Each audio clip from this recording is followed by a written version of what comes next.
Amma Baad. Honorable President, Chief Guest Teachers and all the students, as you know, today we the people of India are going to celebrate our national festival.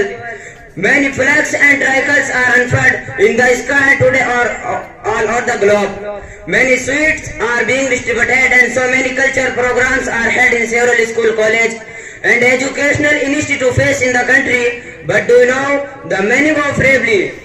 What are fundamental rights and responsibilities that are given by the Constitution to every citizen of India?